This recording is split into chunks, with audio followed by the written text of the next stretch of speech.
Hello students, I am Sneha Dwivedi और आज के वीडियो लेक्चर में हम देखेंगे integration by substitution. Yes, integration by substitution. अभी तक हमने इंटीग्रेशन के बेसिक पार्ट करा था, इंटीग्रेशन विद बेसिक रूल्स। जो बेसिक रूल्स होते हैं उसके साथ हमने इंटीग्रेशन देखा था। आज की वीडियो लेक्चर में हम देखेंगे इंटीग्रेशन बाय सब्स्टिट्यूशन, राइट। और अभी हमारे जो पार्ट्स बचे हैं वो दो अभी और टॉपिक्स बचे हैं, institution of rational functions and institution by parts. अभी ये भी बचा हुआ है, राइट। आज के वीडियो में हम देखेंगे इंटीग्रेशन बाय सब्स्टिट्यूशन। तो चलिए बिना टाइम वेस्ट किए हुए हम स्टार्ट करते हैं। बट वन मोर थिंग, अगर आप लोग मेरे चैनल पे न्यू हैं तो चैनल को सब्सक्राइब करना बिल्कुल मत भूलिए, ऐड हो जाइए इस फैमिली में और अपना कंट्रीब्यूशन दीजिए और साथ के साथ अपनी पढ़ाई भी करिए। इंटीग्रेशन ये ना कि सिर्फ क्लास 12th का टॉपिक है, ये BCA, NCA, BCom, MCom, BCom जी सभी के में आता है, तो ध्यान से देख लीजिए, राइट। अब चलिए हम स्टार्ट करते हैं इंटीग्रेशन बाय सब्स्टिट्यूशन।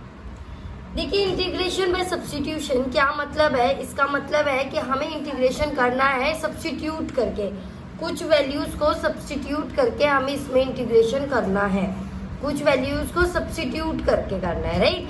अब ये कैसे पता चलेगा हमें किस वैल्यू को सब्स्टिट्यूट करना है, कैसे करना है, चलिए हम स्टार्ट करते हैं।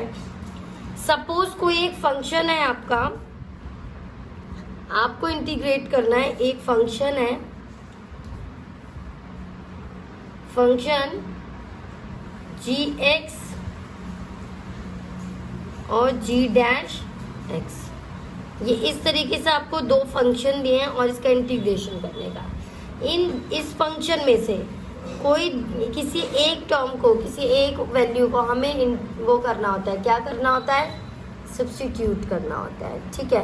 अब कैसे सब्स्टिट्यूट करें? हमें क्या करना होता है, किसी एक का डेरिवेटिव निकालते हैं ताकि दूसरा वैल्यू हमारे पास अपने आप आ जाए।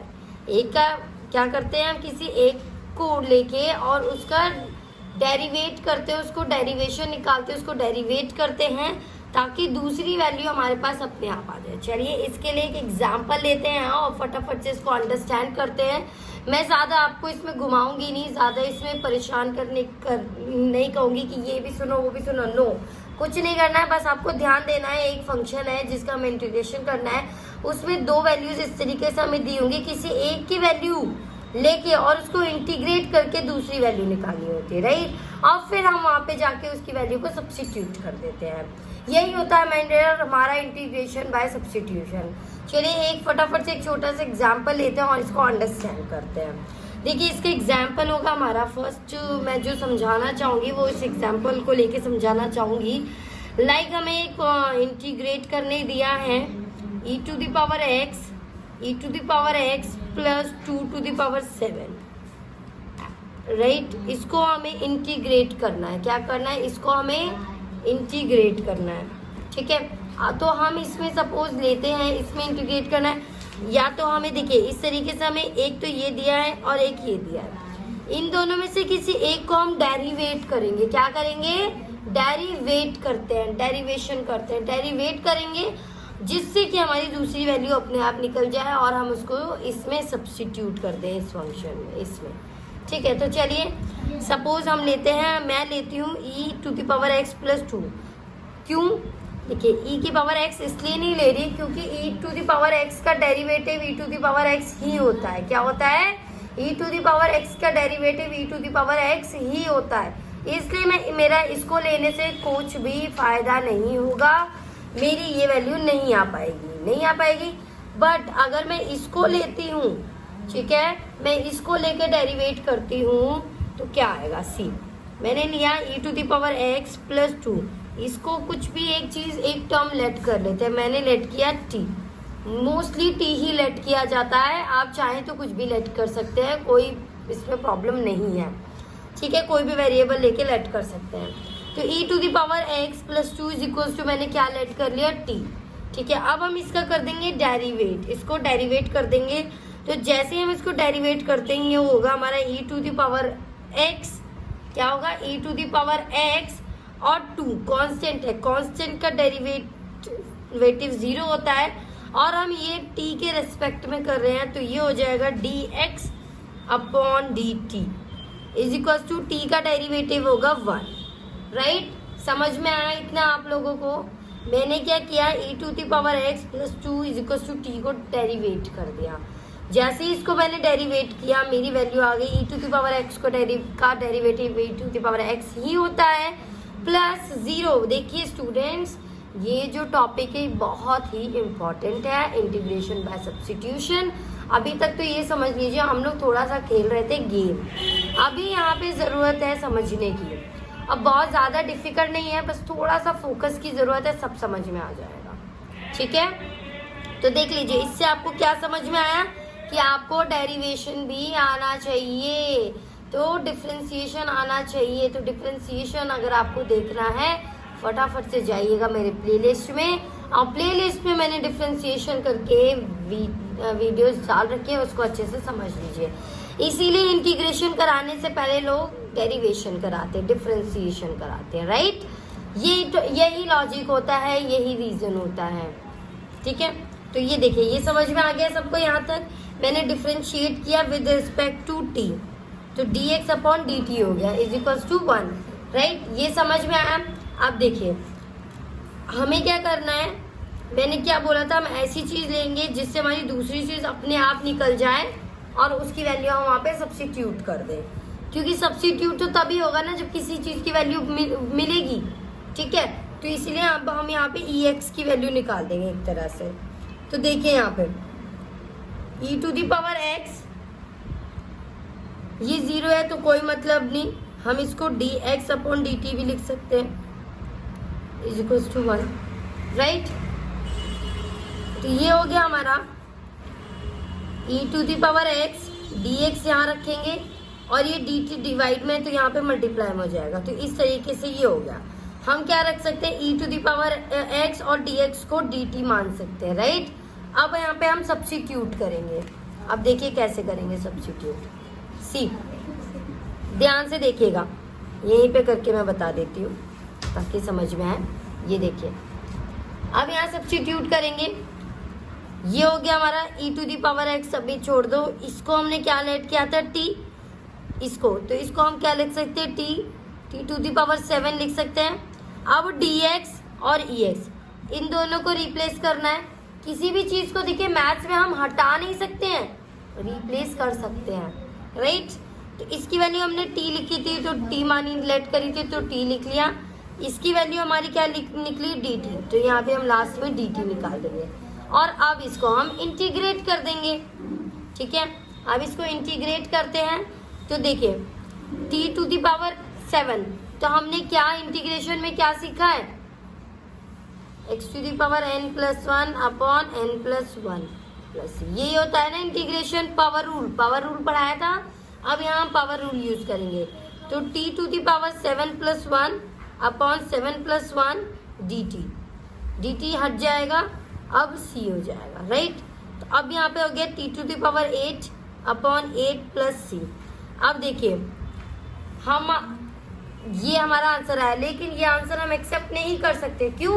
क्योंकि जो हमें क्वेश्चन दिया था वो किस में दिया था, x के फॉर्म में दिया था, तो हमें t को रिप्लेस करना ही पड़ेगा, इसको हम एक्सेप्ट नहीं कर सकते। तो यहाँ पे हम जो t की वैल्यू लेट करी थी वो वापस लिख देंगे, तो 1 अपॉन 8 हो गया ये वाला, और t to the power 8, t क्या था हमारा, e to the power x plus 2 to the power 8 plus c, ये हमारा आंसर हुआ, राइट। आई होप आपको समझ में आया है इंटीग्रेशन बाय सब्स्टिट्यूशन क्या होता है और इसको किस तरीके से अप्लाई किया जाता है, ठीक है। अब हम इसका एक और एग्जाम्पल ले लेते हैं छोटा सा, सो डैट कि आपको ही थोड़ा सा अच्छे से समझ में आ जाए, ठीक है। तो चलिए देखते हैं नेक्स्ट एग्जाम्पल। एग्जाम्पल नंबर 2 होगा हमारा